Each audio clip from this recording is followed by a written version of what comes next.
भागवत का आप सब लोग जानते हैं, पुराने लोग अच्छे से जानते हैं कि इसका एक बहुत अच्छा नाम है शोक सागर। को पार करने के लिए सुख सागर नाम रखा।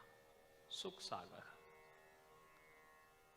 ये जो सुख सागर नाम है ये इसीलिए है कि ये शोक सागर है। इसको पार करने के लिए ये सुख सागर ने अंत तक हमारा सहयोग दिया है। ये केवल विचारों का बोझ नहीं है कि हम विचारों से सुने 2.5-3 घंटा बैठे।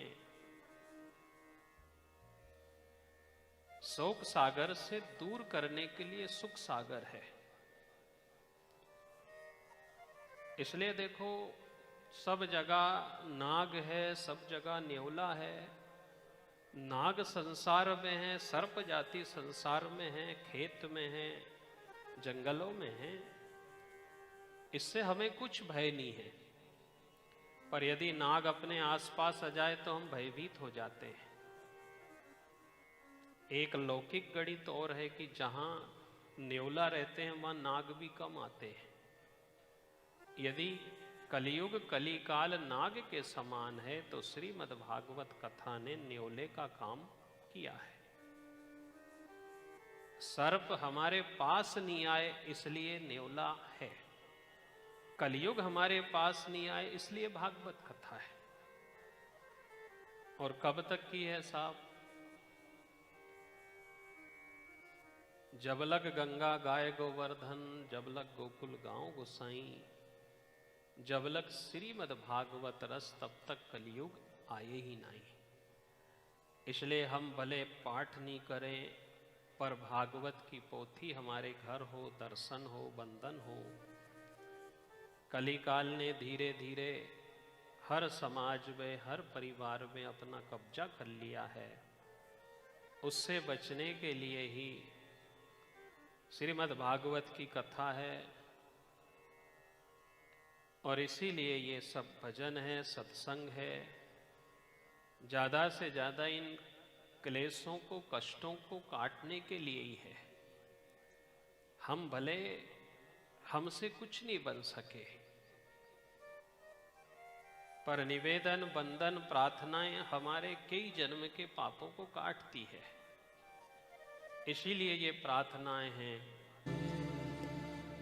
इसलिए परमात्मा के इस संसार में प्रार्थनाएं बनी, भजन बने, तपस्याएं बनी कि हम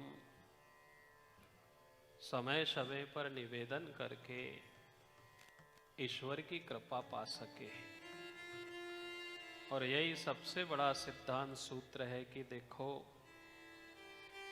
समस्या बढ़ रही है तो हमें किसी से नहीं पूछना है, केवल चिंतन करना है कि तपस्या की कमी है इसलिए समस्या बढ़ रही है। यदि समस्या बढ़ रही है तो तपस्या स्वतः बढ़ा दो।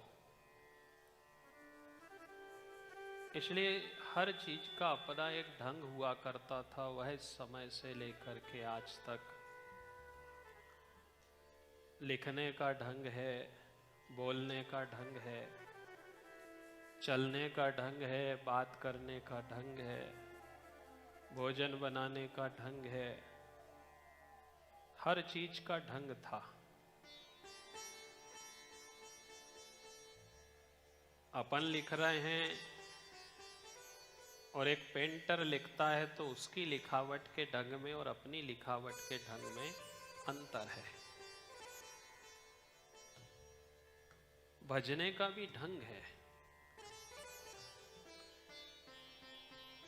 कालनेमी ने भी राम राम भजा और हनुमान जी ने भी राम राम भजा, पर एक के लाभ मिला और एक के साथ अच्छा व्यवहार नहीं हुआ। हर चीज का भगवान ने सिद्धांत सूत्र दिया।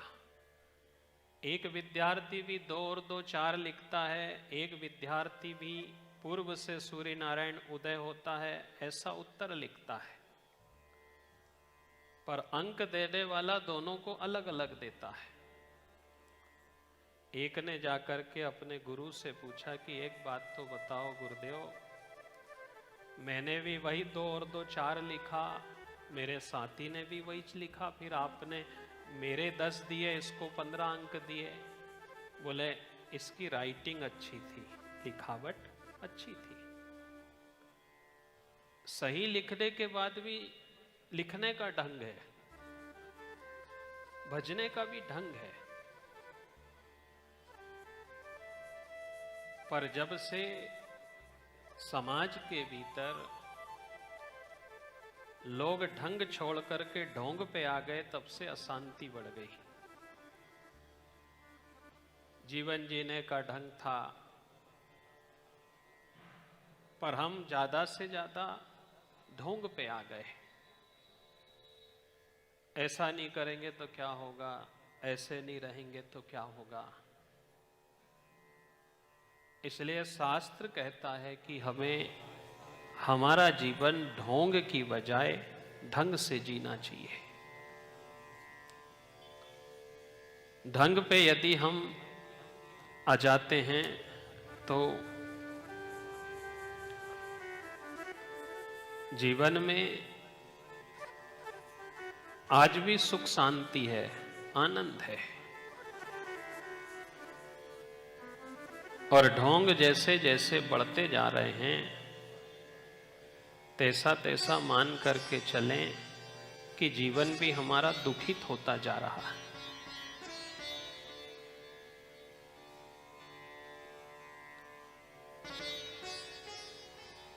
सबसे बड़ा रोग है आज का कि क्या कहेंगे लोग।